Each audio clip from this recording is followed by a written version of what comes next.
29. Today with, welcome to transmission number 29. Today with Vaultoro.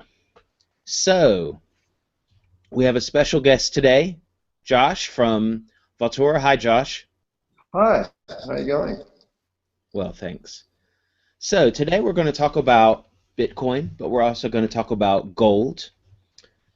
And yeah, that's an interesting combination. And on Vaultoro, you can trade Bitcoin and gold. And I would even go as far as saying you can trade Bitcoin and physical gold.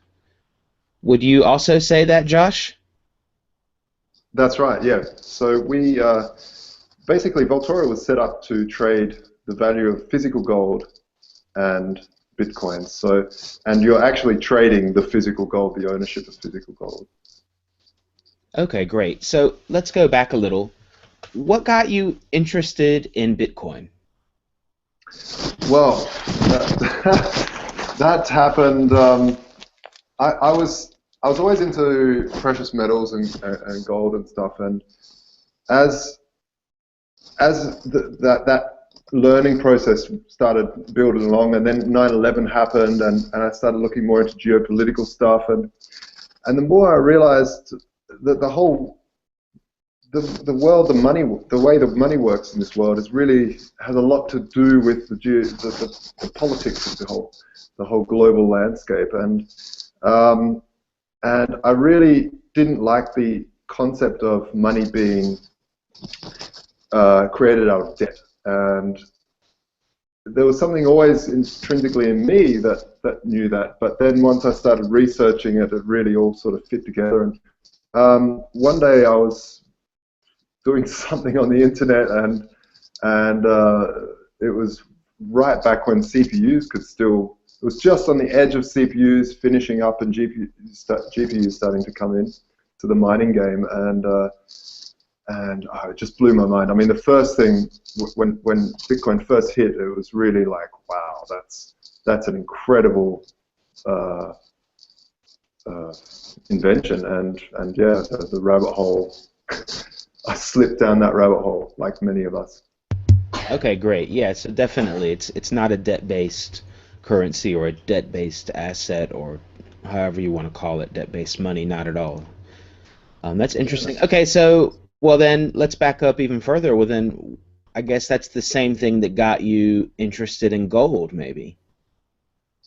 Yeah, absolutely.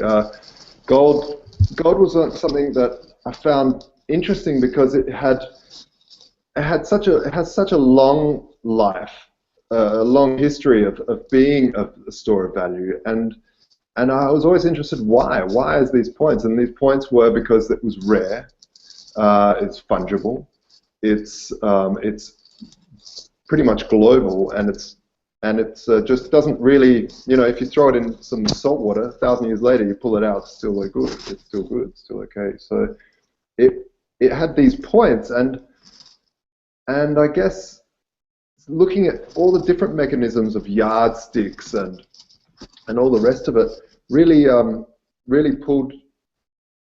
You could see that gold was something that was very special compared to every other element on Earth that really managed to do money well for a very long time. So that's kind of why I got into gold, but also feeling that that draw between what Bitcoin being developed by Satoshi very much on gold. The whole, a lot of the modeling of Bitcoin is modeled on gold. The whole rarity and it not being it being you being able to cut it down to lower and lower sizes and stuff like that, down to the atomic level theoretically as gold, and to the eighth decimal point with Bitcoin. But yeah, sorry, I Okay. started rambling now. No, no, that's great. It's great.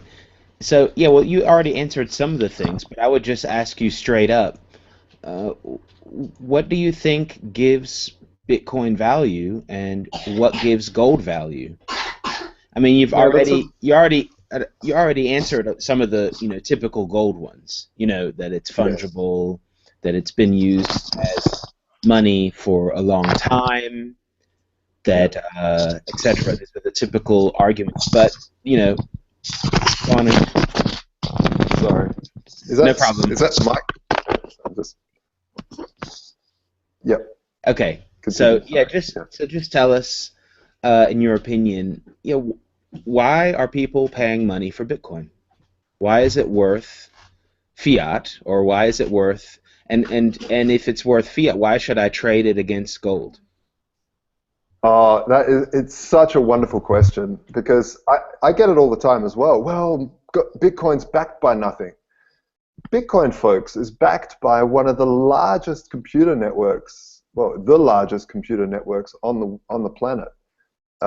Someone I saw on Reddit, some real maths freak went out there and did all the hashing and all the numbers behind it, and he was saying something like, if every single computer now started mining everything that's around your cell phone to your computer, it would only now add 4% hashing power to the Bitcoin network. That's how enormous the Bitcoin network is. That was something I read on Reddit. You might need to do your own research. But at the time, no one seemed to dispute that. So it was just an interesting sort of blow your mind moment about how much hashing power is holding that. And now when you think about hashing power, there's money behind that hashing power. People have invested a lot of money into these items, these computers that are doing this work and processing for the network. So what gives Bitcoin value, I would say, is the value being put in to create it. Just like gold, the value being put in to pull gold out of the ground is kind of a minimum of what sellers are going to be selling for. And it can go a little bit, speculative for sure, but generally there's this interesting correlation between both gold and Bitcoin, the mining expense and mining power. Yeah.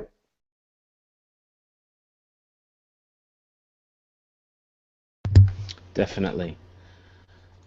All right. Well, what is the difference between trading physical gold and at Vaultoro a gold ETF or a gold certificate? What do you think would be the difference between trading those two things? Well, gold that you're trading on something like Vaultoro is in your name. So the physical gold that you trade for is held in your name. It's your property.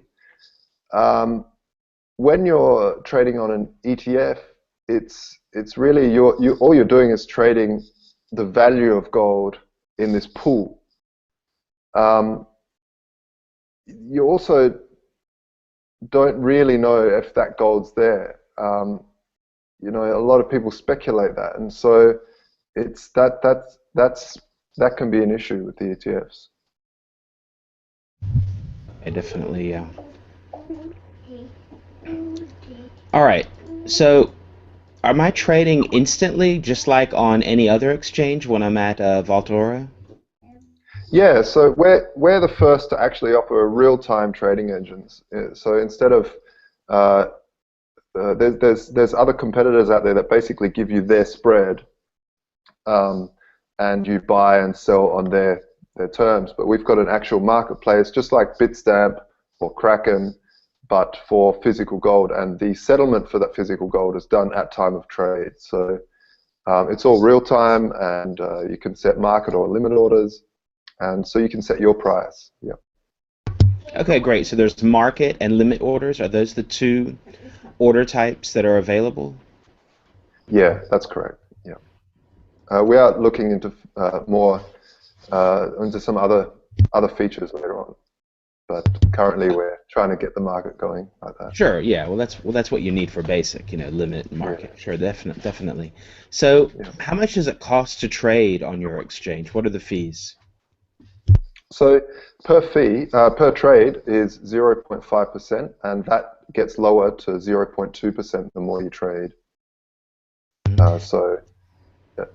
Does it Yeah, stay at 0.2% once I've traded X amount of volume?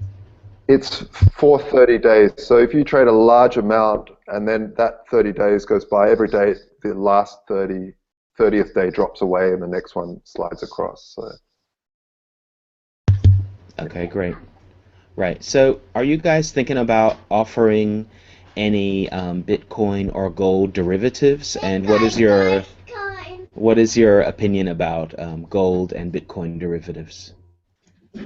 no, not at all. We're a pure physical accounted for Boolean trading system. So I'm not a big fan of derivatives. They're a thing, but I really, I want my gold that's there. I don't want it to be some sort of, you know, other mechanism. Yeah, sure, definitely. Okay, well, how do I know my Bitcoins are safe at your exchange? Yeah, this is something that was really important to me. I lost a fair bit of money on the Mt. Gox collapse. I was trading there, and as it went down, as a real true, like, one of these evangelist Bitcoin types, it just really annoyed me. A, because I lost a heap of money, but B, because everyone else did too, and suddenly the media were just throwing Mt. Gox, Mt. Gox. I mean, it's still going now, this whole Mt. Gox saga. And it really disappointed me because I think it set Bitcoin back a little bit. But at the same time, it set it forward because it inspired people like me and my co-founders to open VolToro. And VolToro really had the first thought was, how do we open an exchange that can be truly auditable? And when you have Bitcoin, you have the most auditable thing concept around. I mean, it's publicly audible. Anyone that runs a full node can look through and anyone can look through anything just using blockchain.info. And so you can really trace stuff that back like that. And I've always asked, why don't exchanges publish their cold wallet addresses and their hot wallet addresses or their warm wallet addresses? And it's baffled me. And even after everyone was screaming, "Come on, Mt. Gox, come on!" And even after Mt. Gox, a lot of other exchanges haven't done it yet. So I I wanted to do that. And so how would we do that on VolToro without exposing too much stuff? And so what we've done is we've published our cold wallet addresses, and we've also given every user an anonymized code. The anonymized code is then written on a public ledger. So the anonymized code plus your holdings and gold and Bitcoin, and you can see everyone's holdings, but you don't know who they belong to.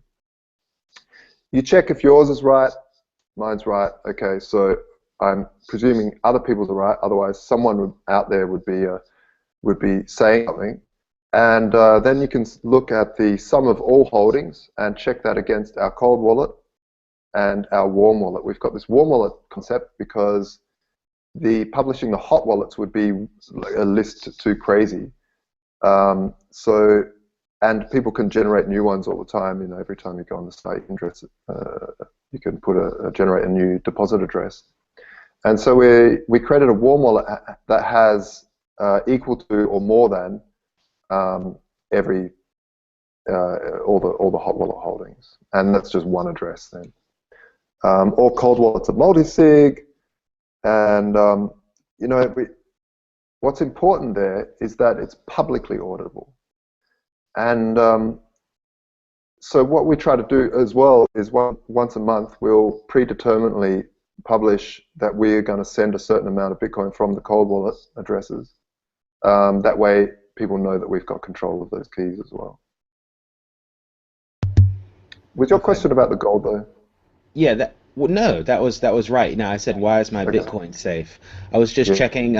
If you're watching, you can also ask questions via the Q&A in Hangouts. If you're watching this on YouTube, you can click a little window when the video started, and then you'll be, sent over to Google Plus, and there you can ask your questions. We've got a few questions right now. Um, Let's see, Fire away. just a minute. Yeah, right, right. Uh, Josh, your loss at Mount Gox, or MT Gox, would Vaultoro have come into existence if you had not been hit by the MT Gox loss?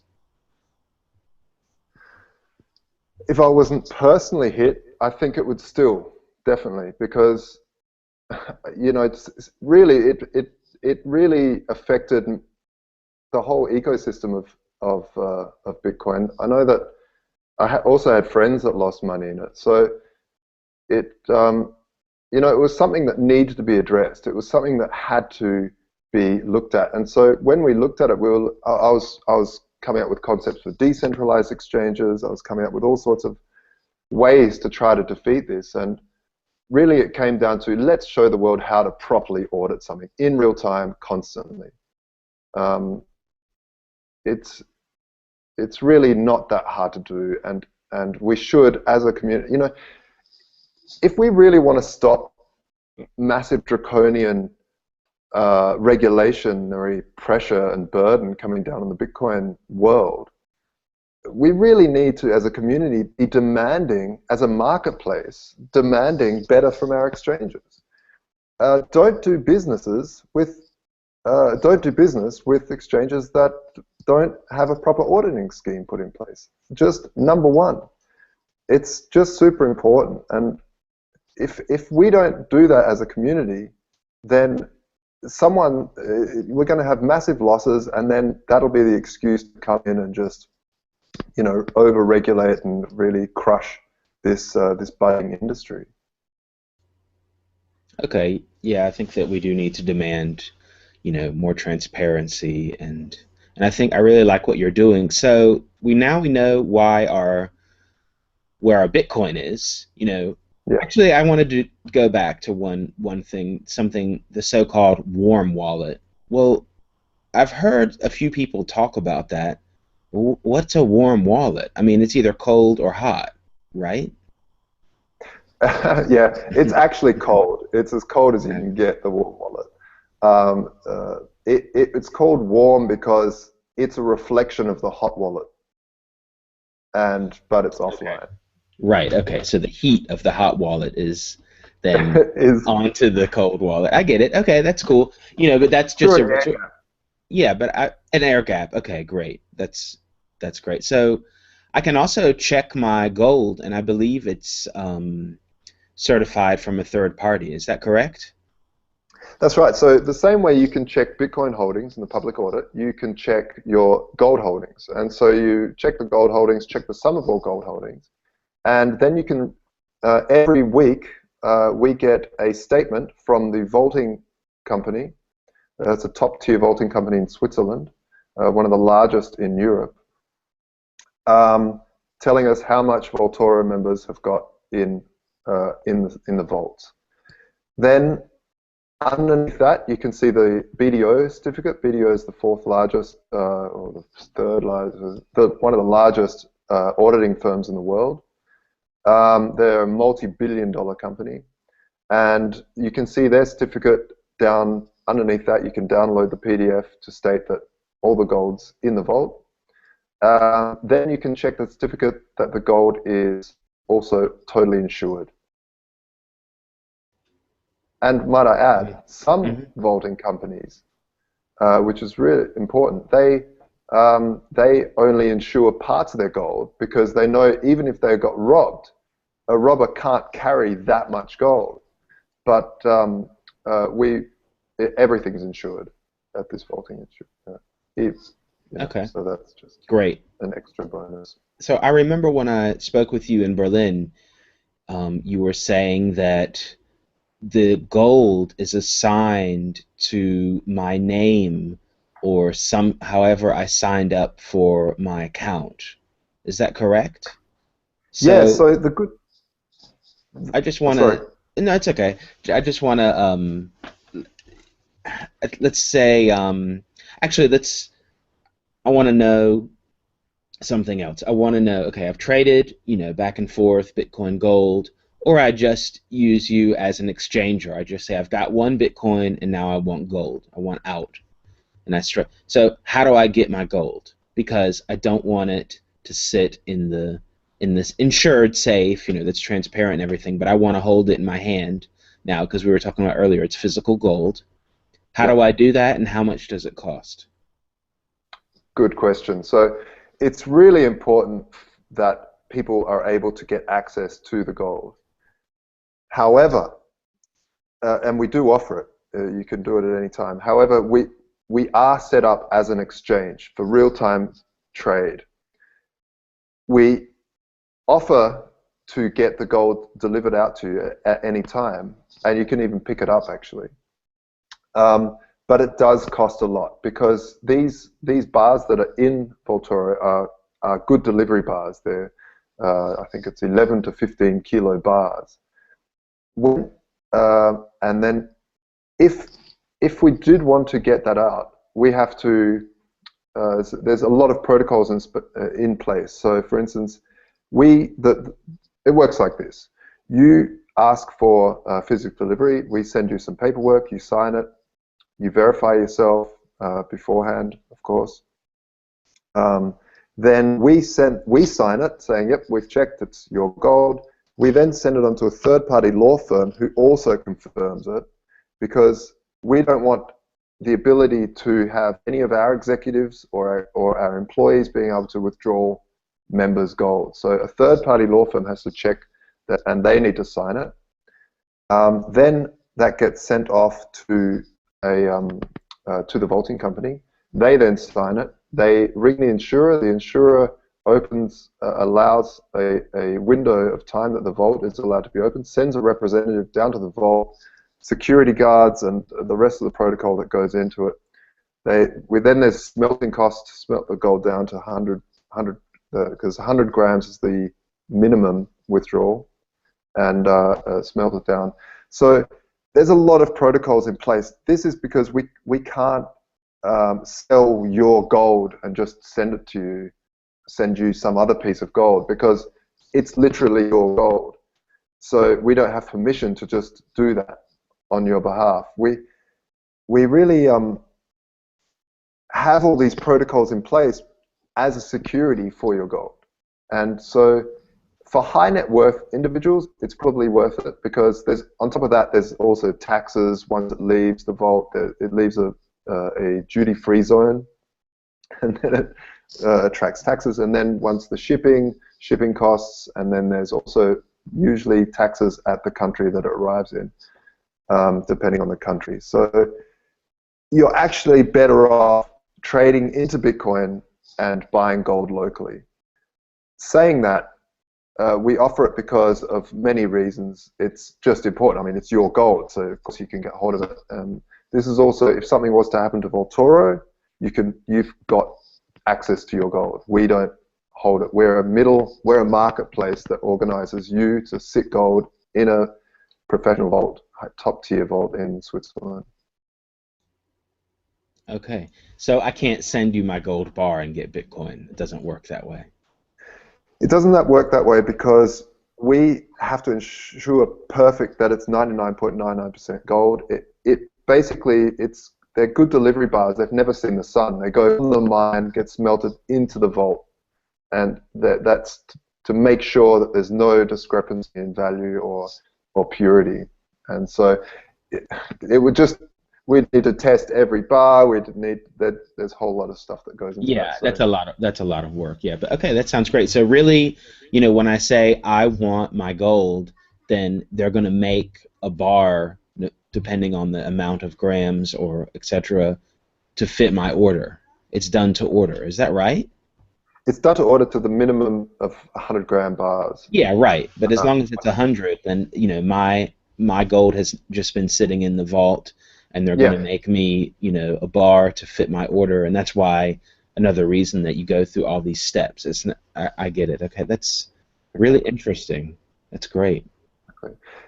I just wanted to say about why gold's important, and for me, it's the first time in exchange, gold really gets around a lot of the AML KYC stuff regulations, because it you can't really launder money, Vaultoro, unless you get it physically delivered out to you. Because laundering money is this circle. You know, dirty money comes in, it buys stuff, it sells other stuff, it gets euros and out, or dollars or something else. With Vaultoro, you've got bitcoins, you go to gold, and you go back to Bitcoin.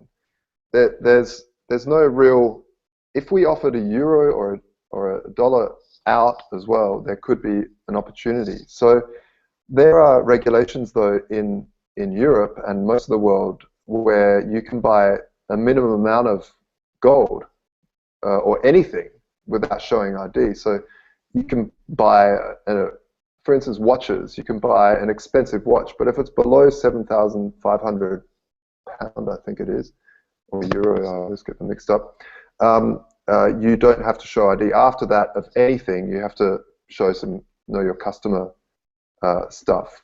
So that's the same with gold. And what it allows people to do is trade, you know, try getting KYC documents from someone in a developing world that doesn't have a car but wants to trade. He's got his little phone and he's doing trades on the streets and, you know, buying a watermelon and can't really afford the 10% drop in Bitcoin all of a sudden, or a 20% drop overnight.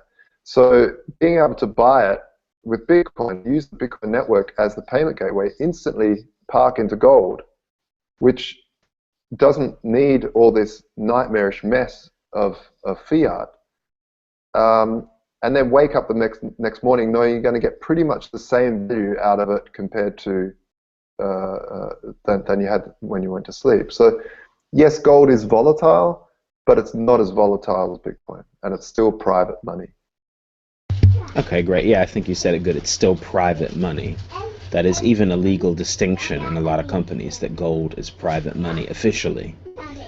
So, yeah, okay, yeah, you're right. I mean, Bitcoin is pretty volatile, and I guess gold is less volatile. But if you look at the charts for Bitcoin and gold, they both went down a lot, you know. And do you think that this is the bottom for gold now, or have you checked out a chart? What do you think about that? What's pushing the price of gold down? Do you think that there is still a high demand in the physical markets, or is there a disconnect between the trading of gold and the physical demand of gold? Definitely. You know, it's really hockey sticked, you know, over the last 10 years, gold. But the recent downturn could have been from that hockey stick, just correcting slightly down. Saying that, a lot of countries are asking for their gold back right now. Germany's trying to repatriate gold. Switzerland is talking about even backing their currency by gold. They were talking about it. They're definitely trying to repatriate. And so there's a lot of countries, and when really you think about governments having some sort of base, they want some sort of base, and they still refer to gold as a fallback in case the BS hits the fan. Um, and so this whole process of pulling back and repatriating gold is actually setting the stage for a higher value in gold, and definitely as it's always been used as a hedge against inflation. Okay, definitely. We've got another question. Glass books. Is that a term used by Vaultoro? Have you ever heard of that term? Yeah. I sort of coined. I think I coined it. I don't know, but I started talking about glass books because I really that was the term for this auditability. Because auditability, what does that even mean? And really, that's what I wanted to show you. Our books, our creditors, and here is what's there. How much Bitcoin are you holding? How many customers? All that stuff. And while still keeping customer privacy, which was super important as well. Okay, great. Yeah, glass books. I really like that. That's a cool trying to envision a real glass book. That sounds really interesting. We could have a It's a glass cool, cover. Yeah, yeah. Maybe Apple will make one. It sounds very Apple. right, with a touch screen. Yeah, and it's made of Yeah, glass. yeah. Okay, well, those are all the questions I've got for you today. Do you have any closing words about trading Bitcoin and gold on Vaultoro and about, gold and Bitcoin in general? I think I think gold has always been this a kind of money that's a little bit annoying to use because it's heavy. You can't carry it around that easily, and you can't send it very far. Um, but it's an extremely good way of backing money, or currency, I should say. It's a good money to back currency, and and so when you mix Bitcoin and gold together, you get Bitcoin, which is extremely volatile but light and liquid and easy to send globally with hardly any. Um, uh, uh, I'm talking a lot in German, so my brain sometimes flips to German. Without too much friction, you can Hmm. send this thing around. Gold is quite stable historically speaking. Uh, and but it's extremely heavy. So when you mix these two together, you can really back two private currencies, and I think that's something that's really really beautiful, and I think it's going to be something that's going to help Bitcoin along a lot, especially we allow trading of down to the 5 cents worth of gold to the milligram. So we can imagine that Bitcoin can now finally let the developing world, as well as the developed world, but the developing world start to use Bitcoin as the payment network, as the conduit to let and park that value in gold, but use that gold, use the Bitcoin network to send the gold around. So it's a it's a really interesting time, purely for, as Bitcoin evolves as well. It's interesting anyway. I mean, all the side chain stuff and the amazing developments in some of the alts, and it's a really really amazing time to be alive, and I'm really happy to be part of something that's really changing the world. Right. Okay, well, if you want to find out more about Vaultoro, just go over to vaultoro.com. They've also got a Twitter, also just at Vaultoro. Also, make sure to subscribe. Click the subscribe button below, thumbs up this video, share it to all your friends, and write some comments if you think of a question later. Just write it in the comments, and we'll get back to you as soon as I'll go over them daily, see if anyone has any more questions. Definitely, And and I'll answer them as well. exactly, so I'll let you know if there's some aimed at that I can't answer or aimed towards Vaultoro. So thanks a lot for watching, and that was transmission number 29.